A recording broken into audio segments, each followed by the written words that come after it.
تو بہرحال پھر میں آ جائی. میں نے کہا بھائی بہت دن ہو گئے ہیں آپ سے بات ہی نہیں ہوئی, آپ سب کیسے ہیں, اور یقیناً گرمی کم ہو رہی ہے تو اس کا ایک اچھا سا احساس بھی ہو رہا ہوگا, لیکن ساتھ ہی ساتھ اسکول بھی کھلنے والے ہوں گے, ہے نا.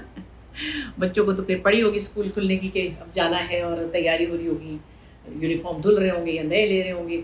اس کی ایکسائٹمنٹ بھی ہوتی ہے, لیکن کچھ بچوں کو ٹینشن بھی ہو رہی ہوگی. بھائی جنہوں نے ہوم ورک نہیں کیا ہوا ہوگا ان کو ٹینشن ہو رہی ہوگی کہ اب کیا ہوگا, لیکن کرنا چاہیے. جو بھی کام آپ کو ملے اس کو بر وقت کرنا بھی ایک بڑی ضروری بات ہے.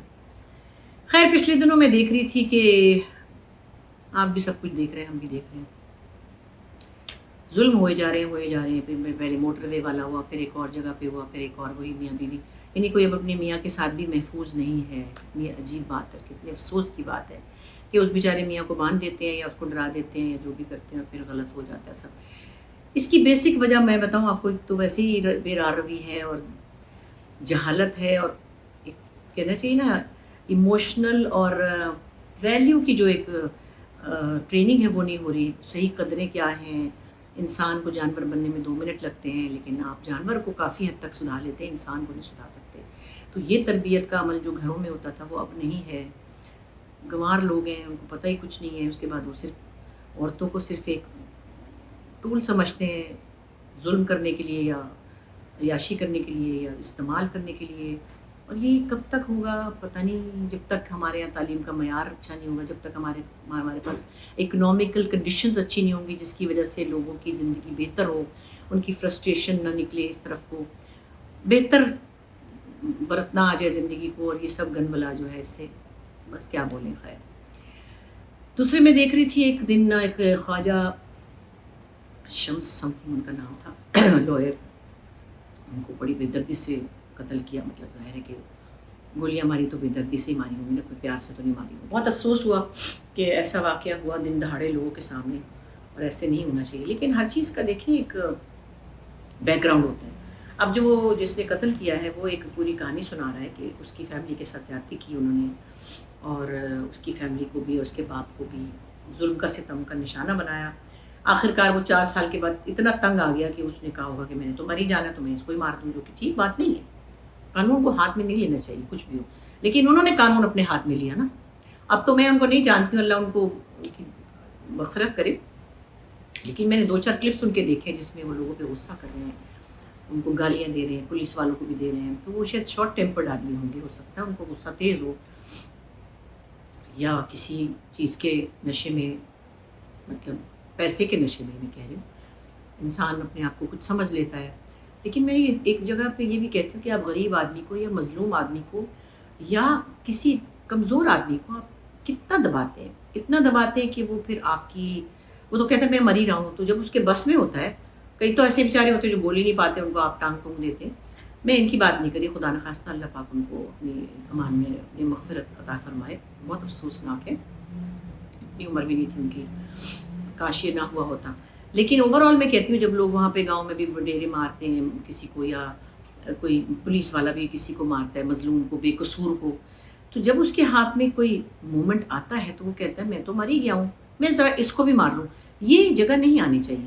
اتنا زیادہ ناانصافی, اتنا زیادہ ظلم جو ہے نا, تو پھر کمزور آدمی کو بھی طاقتور بنا دیتا ہے. اور وہ کہاں تک چلا گیا کہ اس نے کہا ہوگا میں خودکشی کی طرح ہی کچھ کر لیتا ہوں. مجھے بڑا افسوس ہے اس بات کا کہ یہ نہ ہوتا تو اچھا تھا. میں نے بڑی پرانی بات ہے, میں نے سنا تھا, سمجھ لیں ہمارے کوئی جاننے والے تھے, بہت بڑے افسر تھے, بڑے پیسے والے لوگ تھے, بڑے انگلش میڈیم تھے, مطلب سوری ٹو سی, کوئی گنوار لوگ نہیں ہوتے, یہ صرف پڑھے لکھے لوگ بھی ایسے کرتے ہیں. تو وہ بہت اپنے ملازموں کے ساتھ مس بہیو بھی کرتے تھے, ان کو ذلیل بھی کرتے تھے, ان کی تنخواہ بھی کاٹ لیتے تھے اور ان کو گالیاں بھی دیتے تھے, جیسا بھی ہوتا ہے پتہ نہیں.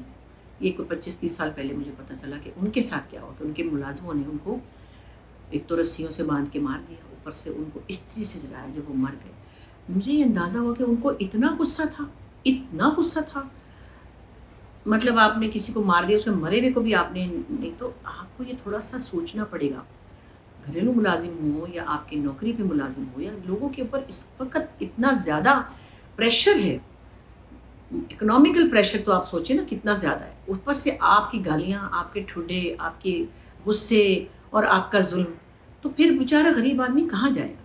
یہ تھوڑا سا سوچنا چاہیے. اپنے ٹیمپر کو ہمیشہ کنٹرول میں رکھنا چاہیے. آپ کو پتہ ہے نا غصہ حرام کیوں قرار دیا گیا ہے، اس میں آپ کے فیصلے غلط ہو جاتے ہیں. مجھے بہت افسوس ہے کہ ایسی جگہوں پہ آ کے لوگوں کو پھر ریئیکشن کا سامنا کرنا پڑتا ہے. دیکھیے موت کا تو دن مقرر ہے، مر تو ہم نے اپنی جگہ پہ جانا ہے. جب ہمارا ٹائم آئے گا پتہ نہیں کیسے مرنا ہے، اللہ کو پتہ ہے. سوئے پہ مر جائیں یا بیماری سے مر جائیں یا کرنٹ لگنے سے مر جائیں یا گاڑی سے خدا نخواستہ مر جائیں، تو وہ تو اپنی جگہ ہے، وقت اٹل تھا، لیکن اس کا جو ریزن ہے وہ بہت ناگوار ہے. سو اللہ کرے لوگوں کی سمجھ میں یہ آ جائے کہ کسی کے صبر کو نہ آزمائیں اور کسی کو اس جگہ نہ لائیں کہ وہ یہ کر لے. عجیب عجیب چیزیں جو ہوئے جا رہی ہیں پچھلے کچھ سالوں سے کہ لوگ اپنے بچوں کو لے کے خودکشیاں کر لیتے ہیں، مائیں بھی کود جاتی ہیں نہر میں، ایک بندہ بھی کود گیا یہاں کہیں.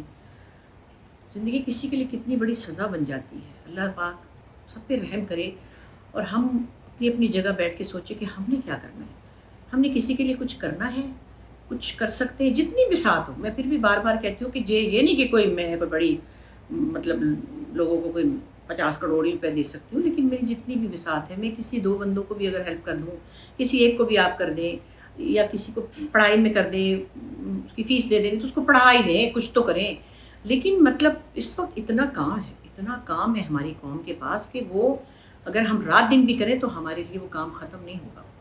ٹھیک ہے یہ ادارے بہت کچھ کر رہے ہیں، لوگوں کی غریبوں کی مدد کر رہے ہیں، پڑھا بھی رہے ہیں. اپنے اپنے طور پہ انڈیویجولی ہمیں بھی تو کچھ کرنا چاہیے، کچھ نہ کچھ تو کرنا چاہیے. کم از کم میں سمجھتی ہوں جو ہمارے آس پاس کے 4 لوگ ہیں ملازم ہی ہمارے صحیح، وہ جو ہماری زندگی چلاتے ہیں، ہم دیکھیں ان کے کیا مسائل ہیں، ان کو ہم ڈانٹیں نہیں، ان کے ساتھ ہم بدسلوکی نہ کریں. ان کے ساتھ یہ نہ کہیں تم نے یہ چیز توڑی تو میں تمہارے پیسے کاٹ لوں گی. چیز تو ٹوٹنے والی ٹوٹ جاتی ہے. میرے سے بھی کئی دفعہ گلاس ٹوٹا ہے تو مگر مجھے افسوس ہوتا ہے اگر کوئی اعلیٰ قیمتی چیز ٹوٹ جائے، لیکن میں یہ نہیں کر سکتی کہ میں تنخواہ کاٹ لوں. یہ ناجائز ہے. اور یہ پرانے زمانوں سے میں سن رہی ہوں، لوگ کہتے تھے اس کی تنخواہ رکھ لو تاکہ اس کا ہاتھ ٹھیک رہے. اب کسی نے اگر کچھ توڑا ہے تو وہ پاگل تو نہیں نا جس کو آپ نے برتن دھونے پہ رکھا ہوا ہے، وہ پاگل تھوڑی ہے جو توڑے گا. ہاں کبھی ہاتھ لگ جاتا ہے، کبھی تھوڑی لاپرواہی ہو جاتی ہے، مگر چیز تو چیز ہے، انسان سے بڑھ کر تو نہیں ہے وہ. خیر ایسی بہت سی چیزیں دماغ میں آتی ہیں، کیا بولوں میں. کتنا اچھا لگتا ہے جب آپ کی اچیومنٹس آپ کے سامنے ہوں اور بس اللہ کا شکر ہی کر سکتے ہیں، ورنہ ہم کس قابل تھے.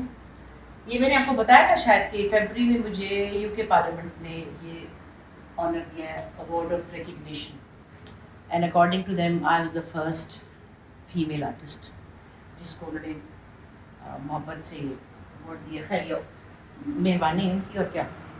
اور اچھا لگتا ہے پیچھے پلٹ کے دیکھے، وہ تو میرا ستارہ امتیاز ہے تو پریزیڈنٹ ایوارڈ ہے، اور بہت سارے اور ایوارڈ ایسے جو سمندر کے پاس رہنے کی وجہ سے خراب ہو گئے، زنگ لگ گئے، پھر میں نے ان کو کیا کرتی.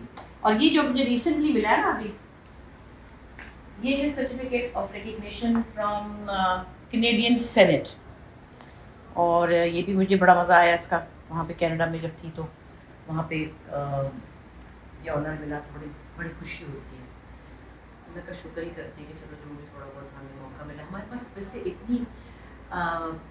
اتنے ایوینیوز نہیں ہیں، ہماری مارکیٹ بھی چھوٹی ہے، ہمارے یہاں اس کی ایکسیپٹنس بھی ذرا دیر میں آئی اور کم ہی ہے.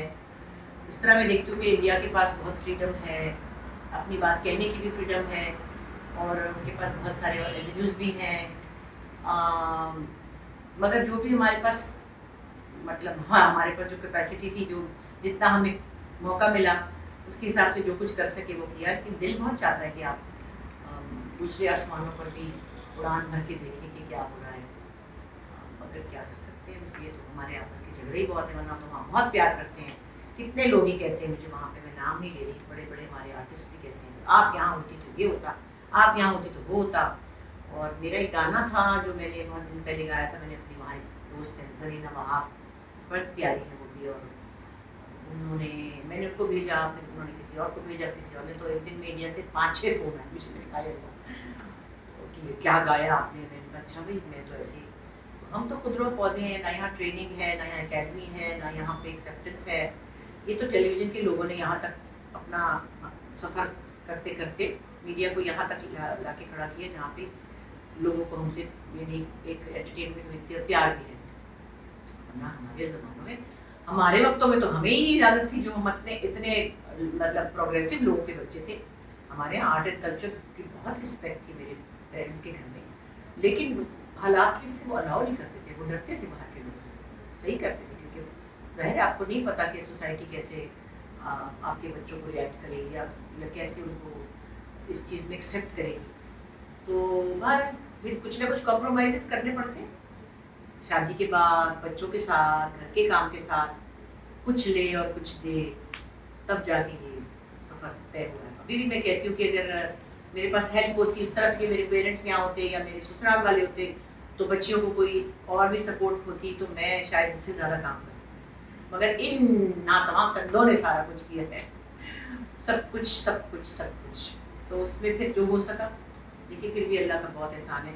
اتنا سا کام کیا اللہ نے، اتنا ریوارڈ دیا، بہت اللہ کا شکر ہے. آپ لوگوں کی آنکھوں میں جو پیار بھرتی ہے، جو دل میں محبت بھرتی ہے، وہ بھی کوئی خرید تو نہیں سکتا نا. اللہ کا شکر ہے کہ مجھے وہ سب نصیب ہوا. چلیے خیر، آپ سے گپ شپ تو ہوتی رہے گی. میں ذرا جا رہی ہوں ایک کام سے، اور میں نے کہا شام ہی ہو گئی تھی، پھر بیچ میں بھی کوئی اور کام تھا، پھر اس کے بعد میں تھوڑا سا لیٹ گئی. اب میں جاتے ہوئے 2-4 باتیں پھر آپ سے کر لوں گی. تو ان شاء اللہ اگلے بھی بلاگ میں ملتے ہیں. ٹھیک ہے، اللہ حافظ.